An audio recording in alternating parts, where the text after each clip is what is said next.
Hola familia, welcome to the Amiga Mia podcast. I am your host Michelle, or as you also may know me as Amiga Mia. And today we're talking about the reggaeton song que se llama Plus 57, the reggaeton song called Plus 57 that has sparked a much bigger conversation across the world, across social media, across the Amiga Mia community, the Latin community in Australia. Because of all the conversation that generated on the Amiga Mia Instagram and via DMs, I think we need to create a space for this. So what I've done is I've gone ahead and invited three Colombianas who work in the creative and arts and media space here in Australia.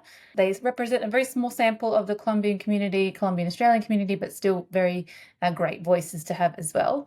And we're going to be talking about some of the deeper issues that sparked in this lyric, but not just the lyric itself, but also some of the underlying issues that come with that lyric, like hypersexualization of Latinas, of Colombianas, especially young women.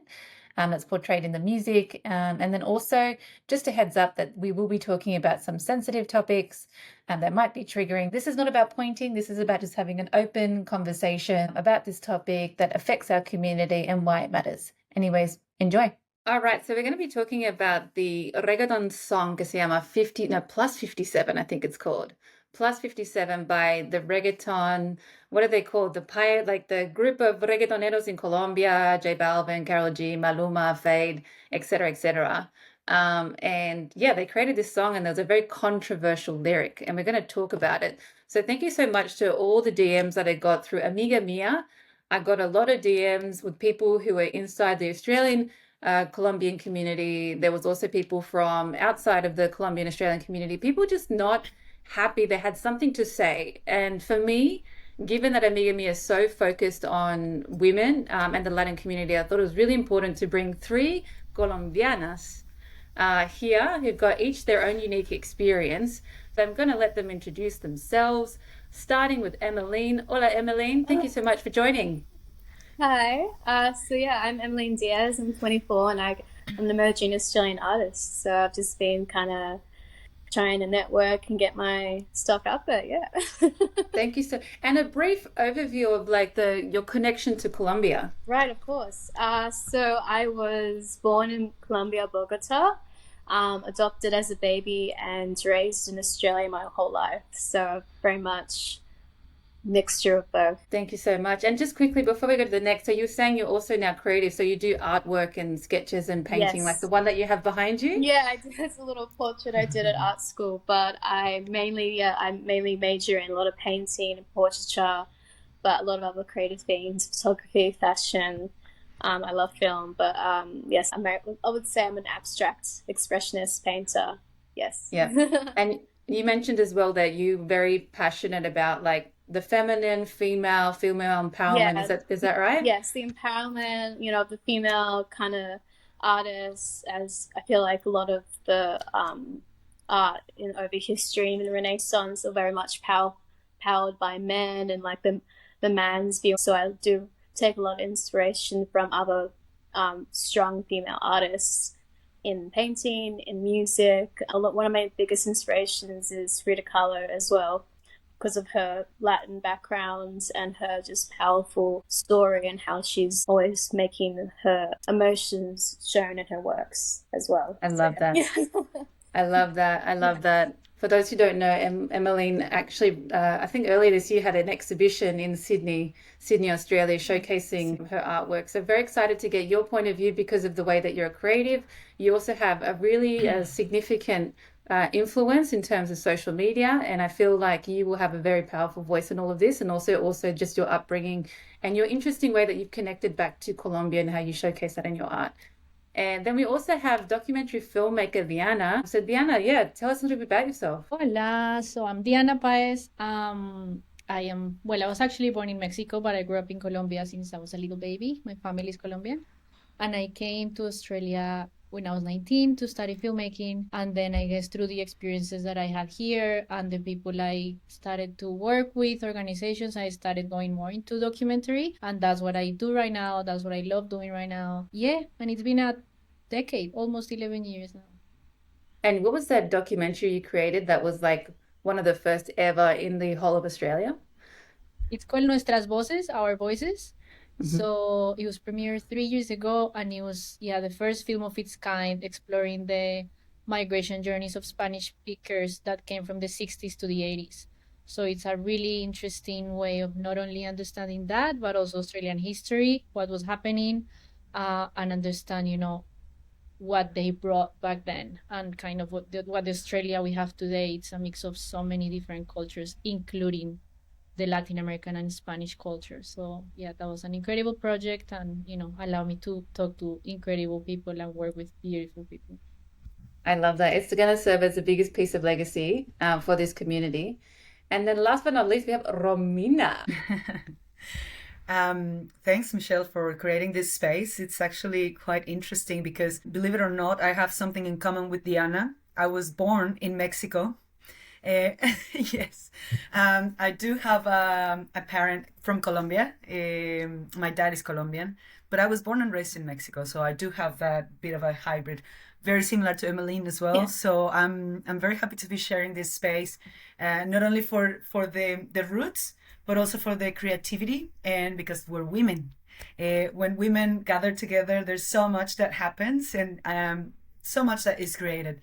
So my background is on television. As a television presenter, I used to work back in Mexico for the second largest TV station in Mexico.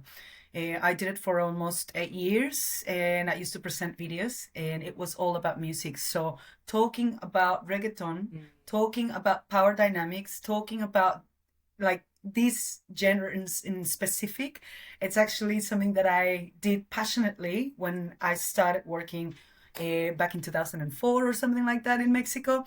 And that's that's the time when reggaeton started, like the beginning of it in the country. So yeah, well curated, Michelle.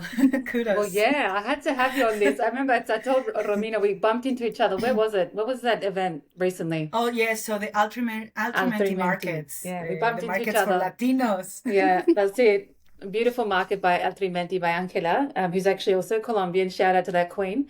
Yeah. And I saw Romina, and I said, Romina, there's a conversation to be had, and I would love to have your voice on that. And it's also credit to Diana as well, because when we had a live, Diana was on a train.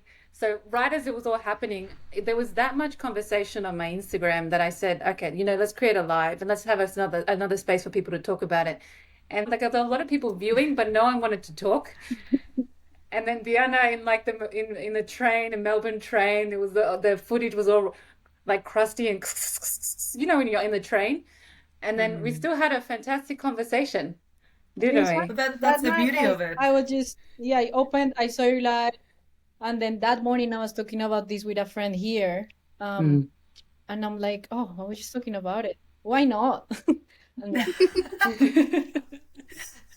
Leading this space. Well done. Yeah, I love it. Thank you so much. And then so I guess like starting from the very beginning. So there was a lot of hype even before the song was released, right? There was a lot of hype, and I think Diana, you talked about this really well during the live. Like there was a high expectation that this song was gonna and this is where I love your perspective from a Colombian point of view. Like why was there so much hype to this song? I guess I didn't really know much about it before they posted a photo. I guess I don't know if that's like a pride from every country in Latin America, but generally Colombians are very proud of whatever is Colombian. And just having these very big voices. Karol G has had such a big, boom lately, especially because she has been doing different things, even trying different genres, different themes, and we love Karol G. So I guess it was like, wow, something big is happening. Not many times kind of the bigger voices in this genre get together. And especially the name of the song, it was very sane. Well, so what does this song, for those who don't know, what does 57 stand for? So it's the country code. If you want to call Colombia, add someone on WhatsApp that has a Colombian number, you need to add the +57. Right. Yeah, see, Very meaningful. Emmeleen's like, what? I was the same, don't worry. It's a really good name. And it's like, it's great. They took it, and that's it. So there was like, well, who we had? We had Maluma, we had Karol G, we had Fade, we had J Balvin, and then the song was released. And if I'm honest, like it started playing, and I to be honest, I didn't even hear the lyric until I started, social media. For those who know, I live in social media. That's my home. And then that's when the lyric came out. Mamacita desde 14. So for those who don't speak Spanish, it is basically what there was a whole controversy around how do you translate that into English? Would you say mamacita? Some people were saying little baddie, little mommy. Like, what would you guys translate mamacita to in English? I think I looked up the translation because I'm obviously not fluent in Spanish at all, but the translation was like little mum 14 or something. Yeah, there's a few different translations for it. It's like saying shorty. Shorty. Something like that. Shorty. Well, Yeah. actually, to explain it even before this song, probably it's like a hot, sexy. You can do it. Sassy. Yeah, literally, it just doesn't make much sense, but you know, it's like papacito. How would you translate that? You know, it's like little hottie thing. I'm just trying to think if I would call a 14-year-old papacito. Like, would you? Here's the question. Would you, if you saw a little 14-year-old, would you say, "Oh, papacito"? Like, he questioned. Like, would you? No. Look at Romina. Let's say, you know.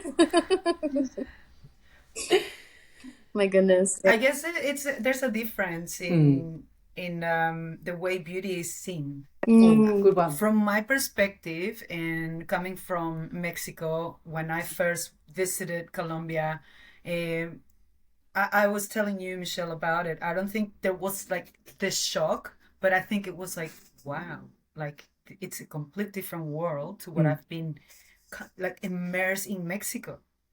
So being born and raised in Mexico, beauty is completely different to the way it was seen back then. Obviously, nowadays, everything is very homogenic. Everyone wants the same lips. Everyone wants the same this.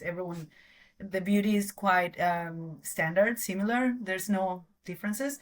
However, back then, there was the only one way to be beautiful, which is like not only physically, but you have to be done up.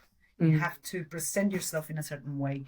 And there's a certain demand for it, but a certain also high bar. So that's what I saw. And it's expected. So as a woman, for what I saw, and you, Emmaleen, Diana, you can also tell me if I'm wrong, because I'm just talking about my perspective, going for the first time after 13 years to visit Colombia and then seeing that. So for me, if I was being called Mamacita at 13, 15, I thought that it was just a way for my family to say that I'm good looking, that I'm growing up into some sort of like a cute lady, or, you know, something like that. So you didn't take it in a sexual way? No. There's ways of saying it. Of course. Obviously. There's ways, yeah. So but if someone just said to you, "Oh, Romy, like, you know, mamacita," you know, like in a cheerful, like non-imposing way. It can be my outfit, it can be your aura, it can be your energy. But if someone says like with a different tone, like, "Uy, mamacita," then that's different. Yes. So interesting that you say that, because wow, like I'm a bit surprised that you found that the beauty standards were so different. I guess I realized that even when I came, or actually when I was 13, I moved to Venezuela for 2 years, and I also felt it. And well, I guess going back to Colombia, more specifically Medellin, Bogota, and most of these artists from the song are from Medellin, which is like even more higher standards. Yeah. And it comes from history, you know, the 80s, the 90s. Wait, can I ask as someone who doesn't understand the cities and the differences, what do you mean by Medellin has a higher standard? Like, what does that mean? Well, Bogota is the capital. It's colder weather too. I guess that also influences a bit. But also Medellin is a beautiful city, by the way. But it has that history of drugs and beauty, and we call it narco belleza.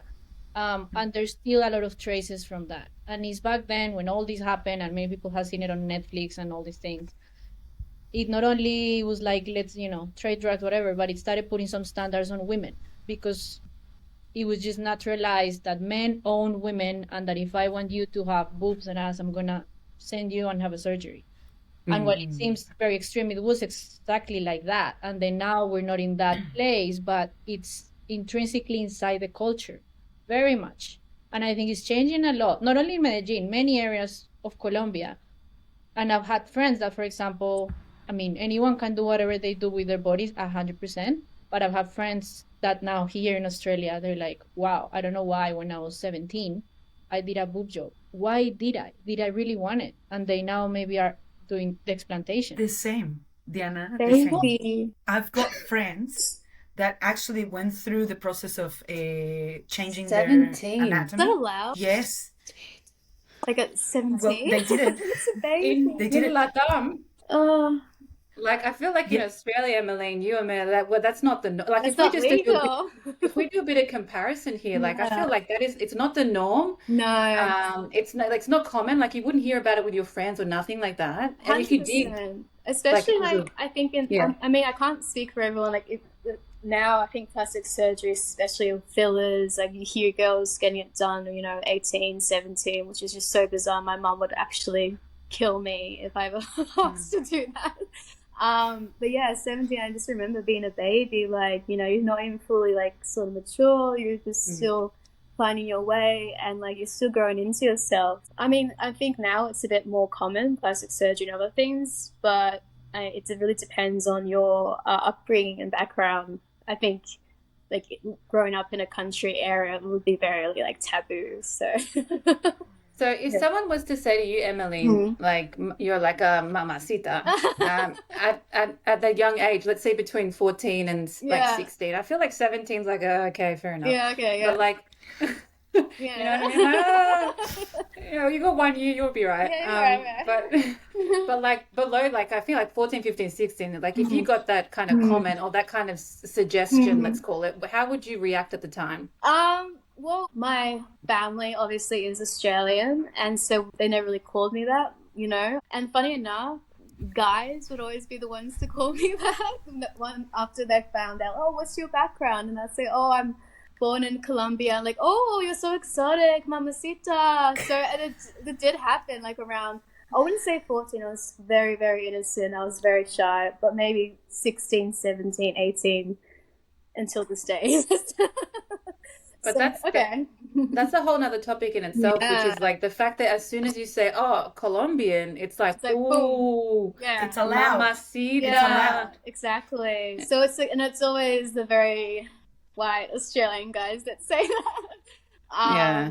But like I don't mind. I think I was like, oh, thank you. I never took it to heart. I think there is a very big reputation, like, oh yeah, South American women, Latin women are very sexy and stuff. I think we are very sexy, but I don't think it's something that someone should exploit. It's something that's very powerful and we have control over that. Yeah, so I haven't necessarily had a problem with it. So it's always been like the guys though. So It's a complete opposite to what Diana and Romina is saying in Latam, right? Like, Diana, you were telling me early in another call, I think, like when you're 14, 15 in Colombia, that was like completely normal. Is that right? To kind of get those remarks?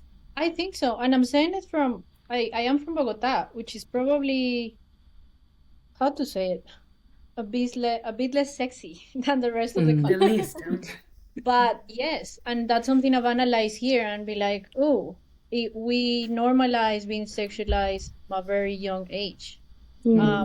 Either from, verbal aggressions from people in the streets or even the school dynamics. We're used to that. And women start feeling better if they're more sexualized, if they are more up there in the list of who is the hoarder. And we get used to that and we feel happy if we are there. And, and then when you think about it, it's like, oh, that probably messed up so many things and it influenced so many people to probably, if they didn't have these conversations at home or depending on their upbringing, to just make decision based on the eyes and the gaze of generally male, but also female. Is the gaze of, are you sexier? How do you look?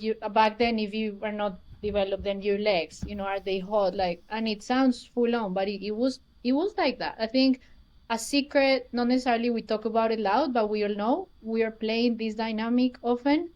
And it is very sad when you come here and you see like it's not normal. And I think I was telling you, Michelle, like when I came and I was in a tram and I saw these cool girls and I would feel like, wow, they look and they feel safe. Probably in another context, they would just be, okay, maybe no one gets close to them, but you just feel the energy of the gaze. of the literally, it might sound horrible, but I want to eat you. And that's the sad thing of normalizing all of this, and the good thing of having these conversations. Like, I don't have anything against the reggaeton genre as a music genre. I actually like it. I dance it. It's true the songs have said these things always, like many times. Not only reggaeton, like merengue, salsa, they have had these gender roles. Yeah. But finally, we're kind of listening and at least having these conversations, which I feel is the most important thing to do, because we keep normalizing it, and then kids are growing up, and according to that song, for example, it's normal that a girl is owned by someone and that money goes over everything, and a lot of things. Just wanted to add that I guess it's incredible that we're having this conversation and that people are questioning the social norms. So it's not just a complaint. It's not just because we all are keyboard warriors. It's also that we are able to vocalize something that is being uncomfortable, that makes us uncomfortable. And so we're just simply questioning the social norm. And you also had an interesting story, Romina. I remember talking to you about it. The contrast even between countries, right? You said that when you were at a young age, you went from Mexico to Colombia, and it's like, oh, you had to kind of adapt in a way, right? I had to adjust rapidly. I had to adjust, I swear, because the first experiences were like, for example, the country club, or well, the club where you'll go and to the pool, spend a day at the pool. In Colombia, for example, with my cousins, it wasn't okay to go with the swimsuit I used to wear, which for me it was like completely normal. So it was like long shorts and just like a t-shirt, but it was a swimsuit. It was cozies, but for them it was like, no, you don't wear that. You need to wear, like the bra, or it's not gonna be good because you're gonna get marks, like sun marks or whatever. So you need something smaller underneath, like at the bottom. And I wasn't ready for that. I wasn't prepared. Although I like it now. That's what I wear now. But because I enjoyed it. I guess it's also, it opens the door to discover your sensuality a lot more than sexuality.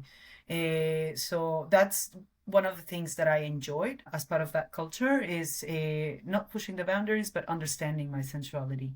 And just like Emmaleen said, like being in power of my own, what is it, like Mamacita vibe, if you want to call it. Yeah, I think that's a really good point, right? It's like when you have that age of like 15, 14, it's like that's why I think Latam has the, ¿cómo se llama? El quinceañera? Yeah, which I didn't have one because my coming mom, of age. The coming of age, right? You're a woman, you're becoming of age. I personally didn't have one. My family doesn't. I don't think it's big in Chile, but I know it's big across many countries, and that's what it is, right? Mexico is huge. It's huge. It's huge, right? But I think there's a difference between a young woman being able to embrace and understand, and puberty and we're discovering, versus like the hypersexualization, which is often imposed. That's where it gets dangerous. And that's I think that's the part that got everyone sad. So just to quote, so I did a poll and I said, who thinks that this song is problematic versus who thinks that this song it's just a song? 30% said it's problematic, 70% said it's just a song. I think there was a couple of hundred people who did that poll. Majority of the following is women, mostly like Latins in Australia, right? Or in the US. And I thought, damn, what I noticed is the 30% that said no, it's problematic, they were the ones who were deeply passionate about it. They were talking about all the history in Colombia and Latin America that needs to change.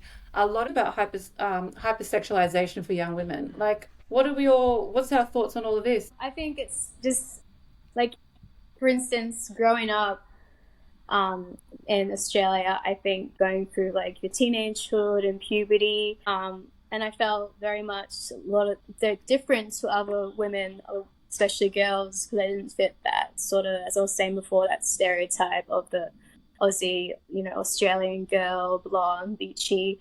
So kind of finding my own beauty in it. And then I think when you're kind of growing into your own body and building confidence, I did see that, I was very much more sexualized from other guys than compared to like other girls, like a race thing or whatever, just that stereotype.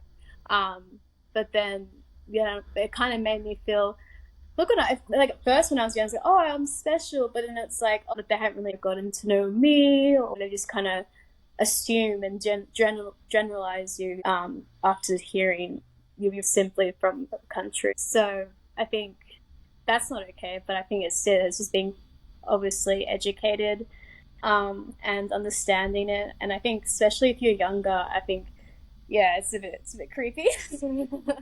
Yeah, but you make a really interesting point how, like, against your peers, for you, it was like you were always hypersexualized because Latina, Colombiana, spicy mommy. I feel for Colombians as well because a lot of my Colombian friends, they get the drug references with Pablo Escobar. Oh, yeah.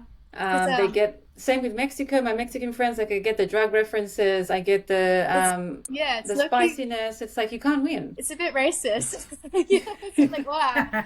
And especially growing up down in like a country area in Barrel, I think there wasn't many diverse cultures. There was maybe one Greek girl, you know, a couple of maybe Syrian or that, but then that was it. It was very small town vibes, especially in primary school. But yeah, growing up in like my teens, I think, you know, you kind of compare yourself to like other people in your class. I'm like, oh, why don't I look like that?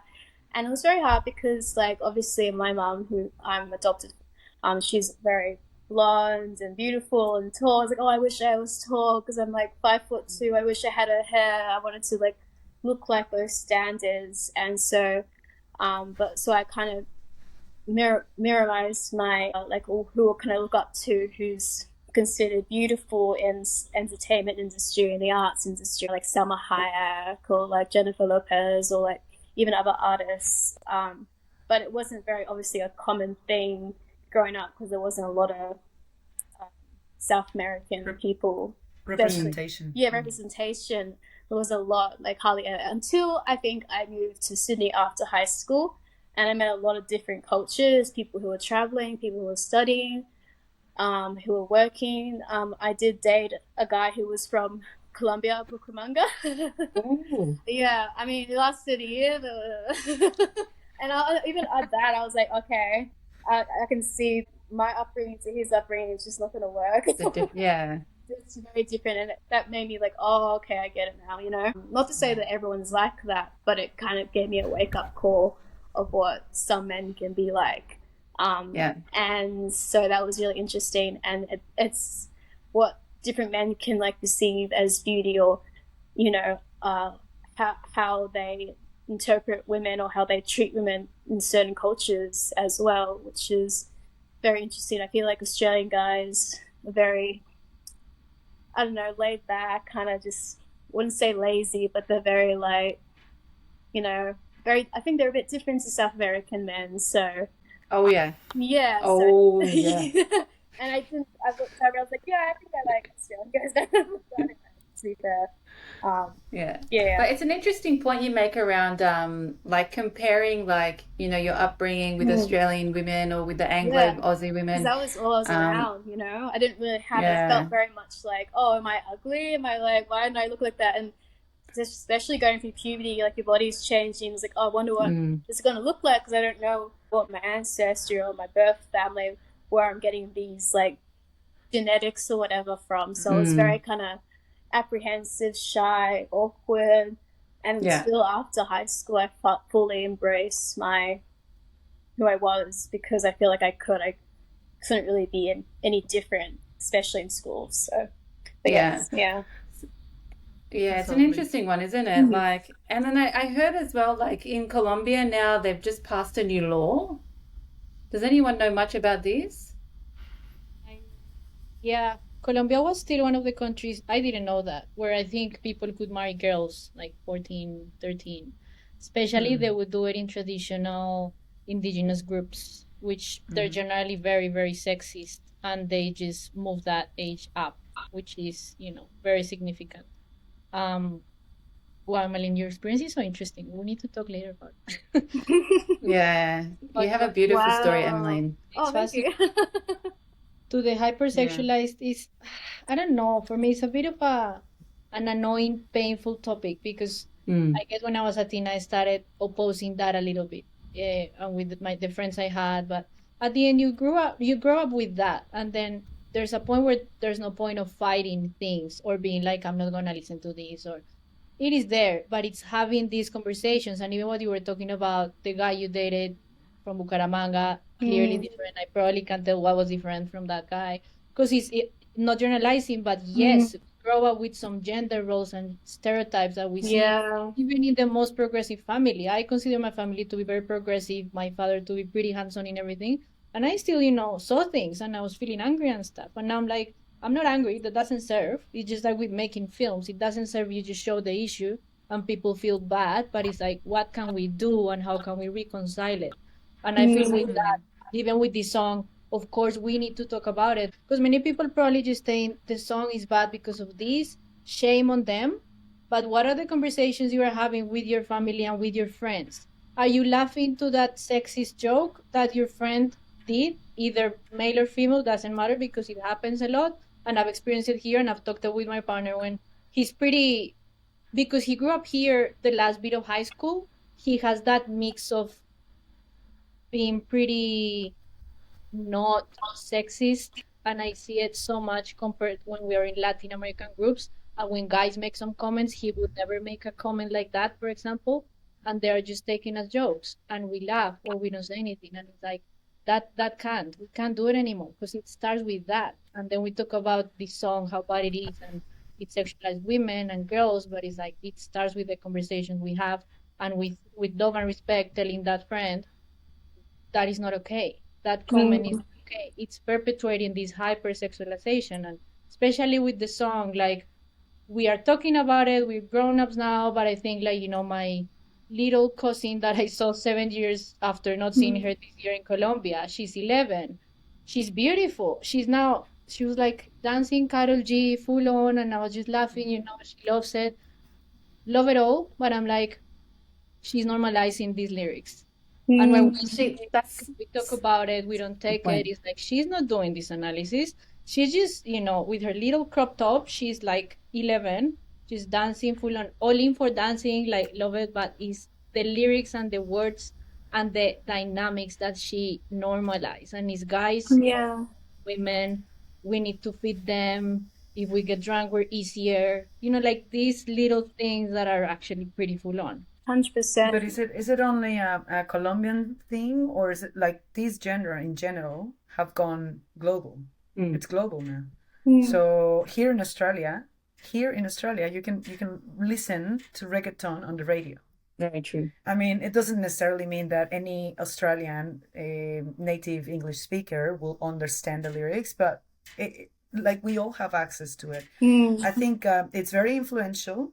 It has influenced the youth for generations because the genre has existed for more than, I don't know, 2 decades or something like that. I do see it as a vehicle of communication.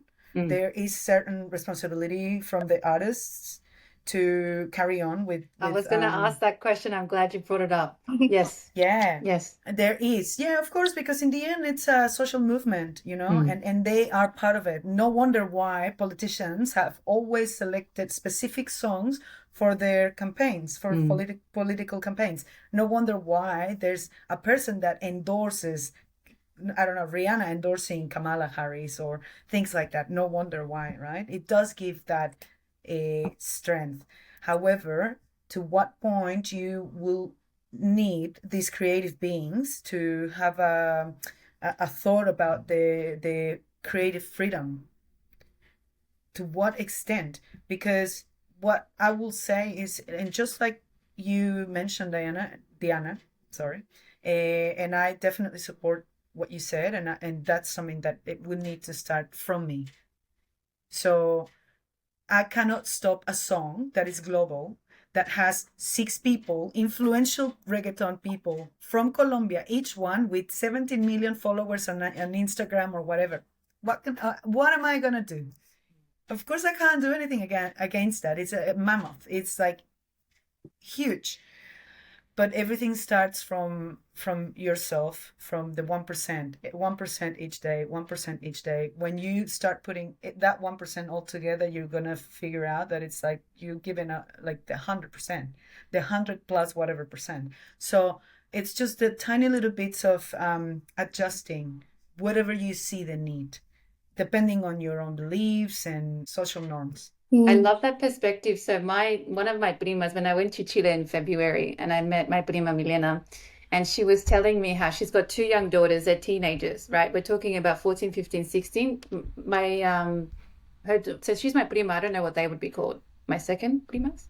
And she was telling me that she ensures that they only listen to feminine reggaeton for that reason. Because she's like, I can't influence the artists. As much as we would love to say that the artists are the ones responsible and they should be driving change and they should be changing this, although we can influence, micro-influence, she's like, it starts with me as a mother and it starts with them. And so she always ensures that if she pays for tickets, it's to feminine reggaeton or like female empowered type reggaeton. Exactly. Or conscious reggaeton.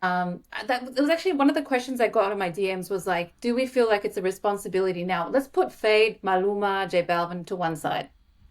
I call the rest etc. because I don't know who they are. So apologies. That's okay. I know some people are like, oh, there's the most famous reggaetoneros in the world, Michelle. How could you not know who they are? That's okay. But it's people allowed. almost had a different expectation for Karol G. Yeah. Why do you think there was a different expectation for Karol G? Why do you think that Karol G probably got the most heat out of everyone? Power dynamics. She's a Emmaleen, woman. you are the one. She should know better. No, I love her. I love her.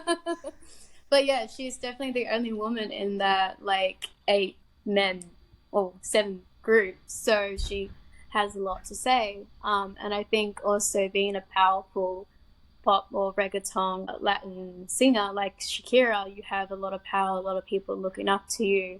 And I think also it's hard to say in the music industry, you have certain standards or certain expectations that the music industry is going to expect from you.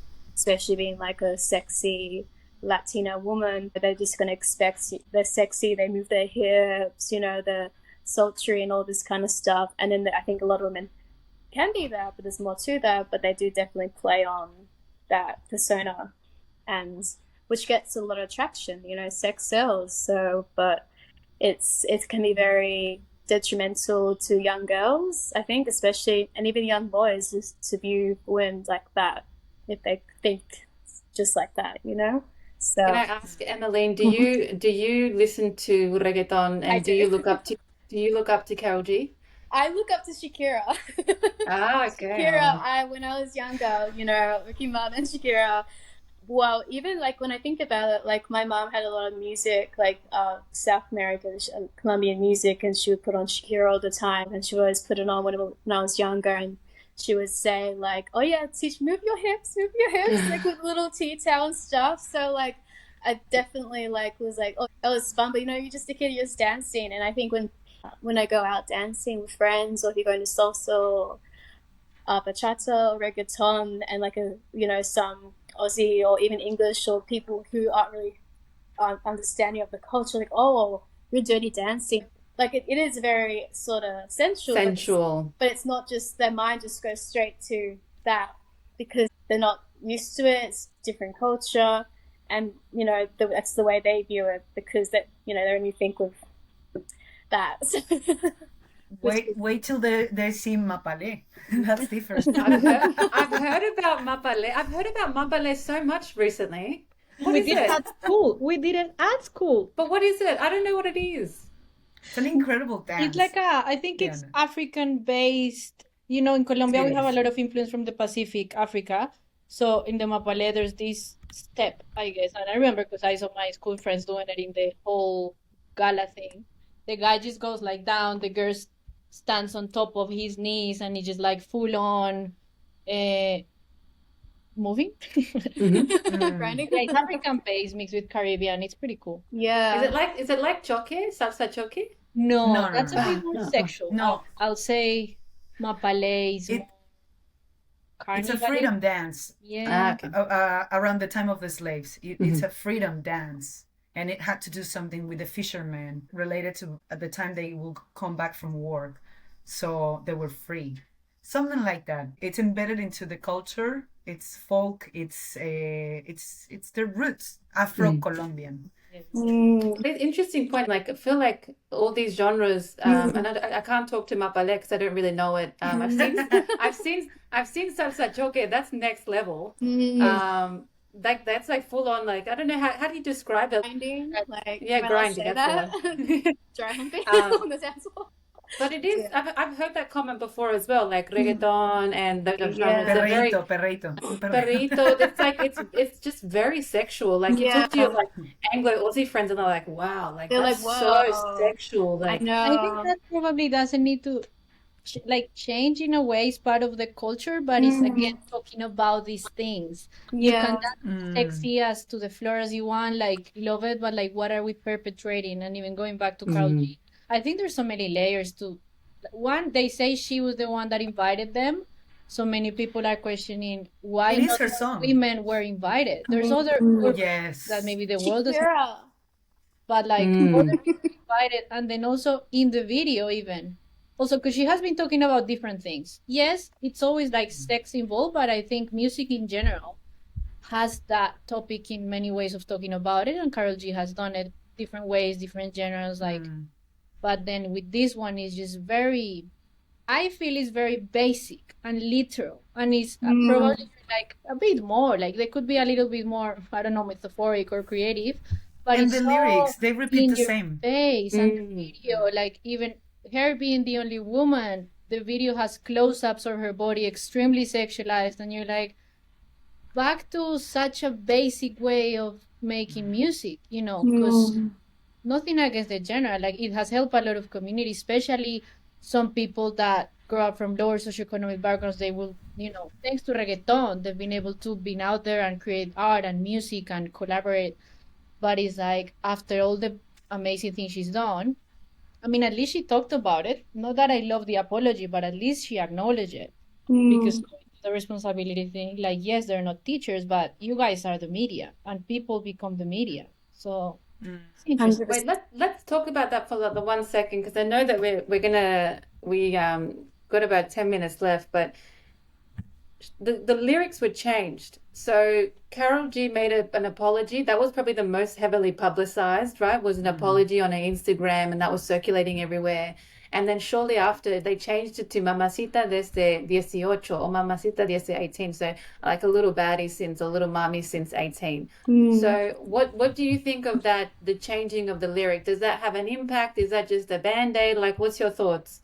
It's a mixture of both, I think. But I mean, is it 4 years? I'm so bad at maths. 15, 16, yeah, like 18. I think, 18 obviously legal.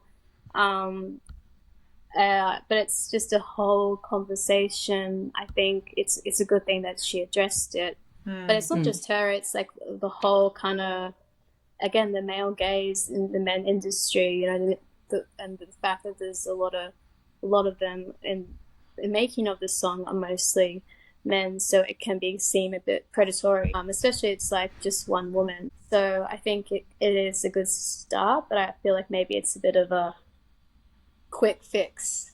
Maybe. Quick fix? Yeah. We're hearing. I've heard that around circulating, that it's a quick fix or a band-aid. But then like what else would they do? Like, Exactly. in the media, like everyone's gonna like not be happy. So it's, I feel like I'm on both sides. That's a good point as well. And I kind of, what you were saying before, Romina, it's like, it's going to, like, this is how they are creative. Like, and you were talking about that as well, and like how we put so much onus on them as artists to drive the change. Like, what do you think about, Romina, what do you think about the apology and the changing of the lyric? I did see the apology from Karol G. I think she talks about owning it, and I think as an action, when you do that, it speaks volumes of your character, because then you learn that something wasn't right, and now you know that next time you can only do better. And so for me, apologizing, acknowledging, owning the mistake, and also on top of that, changing something, it indicates that there's positivity, there's flexibility, there's a progress. You might call it a band-aid or whatever, but like then at one point, are you going to be, we call this in Spanish, I'm sorry, I have to switch, no soy monedita de oro para caerles bien a todos. So you're not a gold coin to be loved by everyone or liked by everyone. So the reality is she's taking actions. That's the result. She heard the people complaining, and now she delivered. It is not the song that was expected. It is not the delivery expected from all the talent that she had in one place. As a woman, she could have done a lot more, inviting other female artists, and so many things that we're learning just from that song, from that particular moment, right? Because when you gather so many talented people in one room, you're not gonna do just a casual song. You're there to do something different. Make history. Make history. I'm sorry, but it is. Like, up until today, we're listening old reggaeton and these songs that, I don't know, Quítate tú pa ponerme yo. So you have the 12 Apostles, you have Ivy Queen, who's the diva of reggaeton. She opened the doors in the reggaeton industry for any female artist. Diva. Wait. Ivy What's Queen. that lyric of Ivy Queen, that the most La notorious? diva, la potra, la... It's that lyric kind of like, when I first heard that, I felt like, yes, Strong. that's the kind of stuff that I want to hear. Una mujer latina, reggaetonera, she's in the room, she's owning it, you know, she's making waves, she's creating her own lyrics that are empowering, which is a Up little bit until of a today, contrast. she's still on the stage singing, going to different, like doing concerts and whatever. Yeah. For me, she's my everything. Oh, I love that. Yeah, of course, Ivy Queen. And from that, obviously, other generations and whatnot. So it is a situation where everything was short. Yeah. Short delivered, like not enough talent, not enough lyrics. Everyone repeated the same. Sorry, I gotta say, but like culo everywhere. It's like, Daddy, come on, guys. The same. Come repetitive. on. Come up with something new, Original. innovative, Yeah. original. Exactly. But I feel anyway, like that's a maybe pattern we need now. to do a song. Yeah. Emmaleen. I think that's a pattern now, even with like you see movies, music, everything that's kind of Hollywood entertainment. People are too scared to make something new or original, so they just repeat the movie, like, you know, The Gladiator with the same story, or this movie or this song, or make a new artist that's like that artist. And I think it's because maybe it's part of cancel culture. People are too scared to make a change or make a little something different out of the box because they're afraid of the repercussions. But I think it's also sometimes what's quick, what brings the cash flow happening, which And you is can sad. tell. Yeah. You can tell in the song. You can 100%. tell, like, all of them have their status. So there's no hunger. They There's don't no need really to, need yeah. for anyone to show that, oh, I've got this verse, it's going to be a killer. Yeah. They don't need lost it. their There's passion. nothing to prove. Each one has Such a like good 20 point. million followers. I don't know how many, but like... Which is And sad. that's even with the song, like, they don't need money. That's clear. They don't need fame. That's clear. So Exactly. it's funny with Karol G's apology. I feel there's a bit of both. So the sentence, it's very problematic, not only because of the perpetuation of this, but because there's an issue of sexual tourism, and it's a fact, and it's increasing in this year. You know, it's increasing. So it's very problematic because it keeps bringing foreigners to, you know, look for girls because they're For sexy. the wrong reasons. But on the other hand, I mean, I totally agree with what you're saying, Romina, that the fact that publicly someone like her says, you know what, I'm sorry, it shows, like, kids, going back to my little cousin, oh, you can make mistakes. It's actually okay. And you can acknowledge it and you can change it. I felt it's a bit funny that they changed only that. I was like, you guys are extremely creative. You could put it down. You don't lack of money. I mean, keep the rhythm, but it could have been, I feel, a boom if they just changed some of the most problematic sentences. So But then, just a number. they also agree in part is not, they don't need to guide people or their mentors, no. But, you know, they do have, even with the response, okay, if you put out there, if you analyze the response of the few of them that got back to people and media, Karol G's is the best one. The others were like, you know, a bit pathetic. He was like, I don't care as my family, it's okay. I don't care about anything. Such a And good point. That's sad, you know? So Yeah, they continue the power dynamics. They don't really Exactly. need to show anything Exactly. because they're accepted everywhere. They've got their money, they've got their family, their business is taken care of. But the one being crucified is Karol G. The woman. Well, I'm sure we could go on for another hour. I don't think we even, to be honest, I don't think we scratched the surface. But I think what this is important is just to open the door and just to have, you know, a starting point of a conversation that might be heard by people maybe who don't have access to people who want to talk about this topic in more detail. So thank you so much for your points of view, your conversation. I feel like there's definitely spaces out there who are talking about some of the more important topics, which is probably the hypersexualization, the changing of the laws. Also, there's a lot of people who receive DMs. I received DMs about they got triggered by this because unfortunately their experiences growing up in Latam with hypersexualization, the very serious stuff that is to be taken serious. And that's, you know, very important as well. So what I might do as a part of this is share some resources where we can find out more information about this if you choose to seek it. But yeah, again, thank you so much. I appreciate you being here and really appreciate you. Thank you. Thank you. Thank you so much for listening to this episode. All of this was really brought on by just conversations I've had with people in the community and thought to bring it into an episode. So thank you so much again to Romina. Thank you so much to Diana. And thank you so much to Emmaleen. So if listening to this episode brought up anything difficult for you, please know that you're not alone. If you're in Australia, you can contact Lifeline at 13 11 14 for support, and you can request a Spanish interpreter through their service. Additionally, the translating and interpreting service TIS National is available at 13 14 50, where you can be connected to help with someone. Si quieres hablar en español, si quieres hablar con alguien en español, you can call the TIS National hotline. Anyways, thank you so much again for listening. Until next time.